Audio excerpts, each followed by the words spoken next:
O oysters, come and walk with us, the walrus did beseech. A pleasant walk, a pleasant talk, along the briny beach. We cannot do with more than four, to give a hand to each.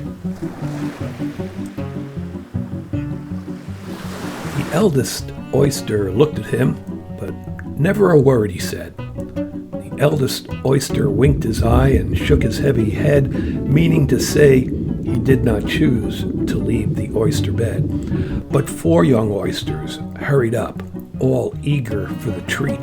Their coats were brushed, their faces washed, their shoes were clean and neat.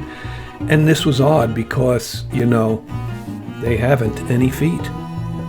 Four oysters followed them, and yet another four. And thick and fast they came at last, and more and more and more, all hopping through the frothy waves and scrambling to the shore. The walrus and the carpenter walked on a mile or so, and then they rested on a rock, conveniently low, and all the oysters stood and waited in a row. The time has come, the walrus said, to talk of many things, of shoes and ships and sealing wax, of cabbages and kings, and why the sea is boiling hot, and whether pigs have wings. But wait a bit, the oysters cried, before we have our chat, for some of us are out of breath, and all of us are fat. No hurry, said the carpenter. They thanked him much for that. A loaf of bread, the walrus said, is what we chiefly need. Pepper and vinegar, besides, are very good indeed. Now, if you're ready, oysters dear, we can begin to feed.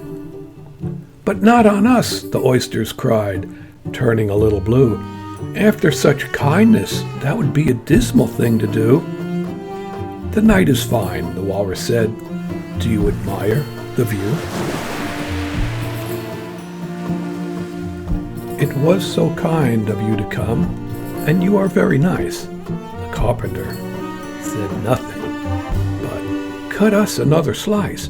I wish you were not quite so deaf. I've had to ask you twice. It seems a shame, the walrus said, to play them such a trick after we've brought them out so far and made them trot so quick. The carpenter said nothing, but the butter's spread too thick. I weep for you, the walrus said. I deeply sympathize. With sobs and tears, he sorted out those of the largest size, holding his pocket handkerchief before his streaming eyes. Oh, oysters, said the carpenter, you've had such a pleasant run. Shall we be trotting home again? But answer came there none, and this was scarcely odd because they'd eaten every one. I was sitting down the other day, just breathing in the air, which, by the way, is a very good thing to do, and this poem popped into my mind. It was from Alice in Wonderland, and the only part I kind of remember was something, the time has come, the walrus said, to speak of many things. Then I was kind of lost. There was something about strings and ships and sealing wax and cabbages of kings, and that's all I could remember. So I decided I should look it up and see what that poem was all about. So I looked it up, and to my amazement, the poem is big. It's got a lot of lines. So I read through it, and in fact, what you just heard, I skipped 30 of the lines and started after that. The first 30 lines deal with the walrus meeting the carpenter, and they go out on the beach and they see the sand and stuff like that. So I tried to get into the meat, if you would, of the poem. This was written by Lewis Carroll in 1872, so it's like a little bit over 150 years old. But it's still relevant today.